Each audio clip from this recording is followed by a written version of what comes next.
ના પ્યાસી અહીંયા મળ્યા છો. ભજન જેને ભાયું છે, જે સંતો મહંતો બહુ અનુભવ કરી, બહુ જાણી, બહુ અનુભવ કરી અને સંતવાણી લખી હોય છે, ભજનો લખ્યા છે. થોડી વાતો ઓછી કરજો અહીંયા. જે ભજન લખાણું છે, જે ભજનો આદિ અનાદિથી ગવાય છે, એની પાછળ બહુ મોટો મર્મ હોય. અને સાખીઓ પણ એવી મહાપુરુષોએ લખી છે. ઉંદર કાપે કરંડિયો, સાપ ઉંદરને ખાય, ઉદ્ધમ કરતા આવડું પડે, આ તો ધાર્યું ધણીનું થાય. આખી બ્રહ્માંડનો માલિક ધારે એ કરી શકે, એ બની શકે, કારણ કે બધી બાજી એના હાથમાં છે. એનું ધારેલું જ થતું હોય સાહેબ. ગઈકાલે ભજન આખો માહોલ બનાવેલો જ હતો. સાઉન્ડ, સંગીત, ભજનીકો બધા વાયક મળી ગયેલા બધાને. છતાં બાકી બ્રહ્માંડના માલિકને કદાચ મંજૂર નહીં હોય તો કાલ વરસાદ આવ્યો. એનું એ ભજન આજે તો આજે વરસાદ નથી, એટલે એનું ધાર્યું સાહેબ થતું હોય છે.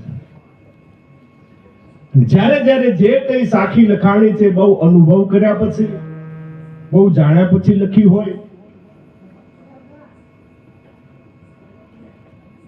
અહીંયા એક નાનો પ્રસંગ મારે કહેવો છે, પછી પાછા આપણે ભજનના દોડને આગળ વધારવો છે. ત્યારે અહીં અમારા પ્રશ્ન મિત્ર અને સંગીતની દુનિયામાં આગવું નામ છે અમારે જોગમાયા મ્યુઝિકલ ગ્રુપ, અમારે ભગવાન છે, એમની પણ હાજરી છે. ઘણા બધા મિત્રો વડીલો અહીંયા મળ્યા છે.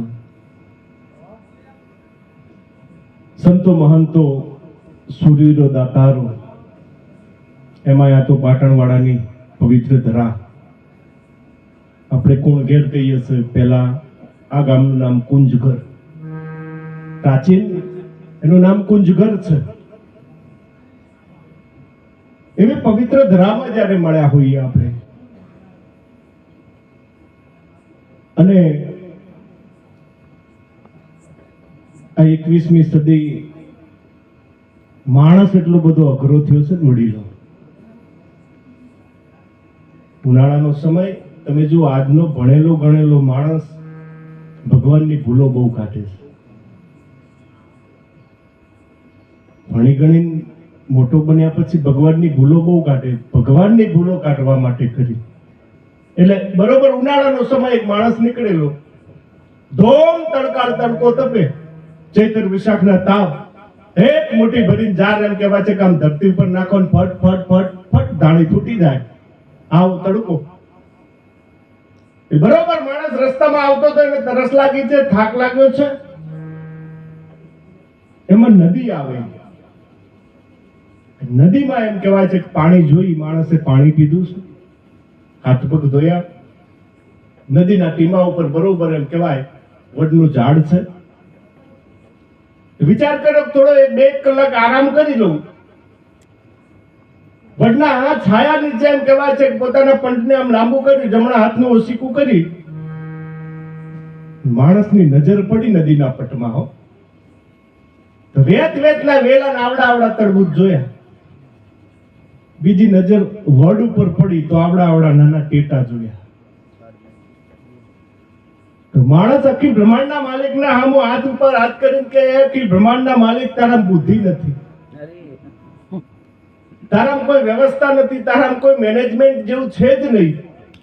આ વેતના વેલા ના આવડા આવડા તરબૂચ, આ ઘેઘૂર વડલો ના આવડી આવડી ટેટી, તને કઈ આવડતું નથી, તારામાં બુદ્ધિ નથી, તારામાં આયોજન નથી. મંડપ ભગવાનને ઠપકો દેવા, એમાં ઝાડ ઉપર એક પંખી ઉડ્યું, વડ ઉપર ડાળ હલી અને પાકેલ ટેટો ઉપરથી વછુટ્યો, માણસની આંખમાં આવીને પડ્યો. ટેટો આંખમાં પડ્યો ને પછી તો સાહેબ તમે જુઓ તો આંખ દબાવીને માણસ દોડે ને જઈને નદીમાં મોઢું ધોઈને થોડો હમો નમો થઈને પાછો વડ નીચે આવીને થોડી વાર થઈને નદીના પટમાં જોવે, વેલા હામું જોવે, તડબૂચ હામું, થોડી વાર થઈને વડ હામું જોવે ને પાછું વેલા હામું જોવે, વડ હામું, પછી કંઈક ના બધું બરોબર છે. એને ખબર પડી ગઈ સાહેબ કે જો આ તડબૂચ વડ ઉપર હોય ને એ પડ્યું હોત તો હું દશા થાત. કઈક વિદ્યાર્થી અને કઈક પંડ્યા બન્યા આ જગત એક નિશાળ મોટી, ભણતર ભણી અને કુશળ થયો માનવી, જળ અને પવનની કાઢે કસોટી, વ્યોમ ઉડે જાય ભૂગર્ભમાં અને હરિની કાઢતો કઈક ખામી, પણ કુદરતની કોર્ટે ચડ્યો જ્યાં માનવી, પછી ભણેલી સર્વ વિદ્યા નકામી. એની કોર્ટે સાહેબ ચડી જાઓ ને પછી તમારી કોઈ વિદ્યા કામમાં ન આવે. મારો બાપ, અહીંયા બધા સમજદાર બેઠા છો. એક નાનો પ્રસંગ મને બહુ ગમે છે એટલે મારે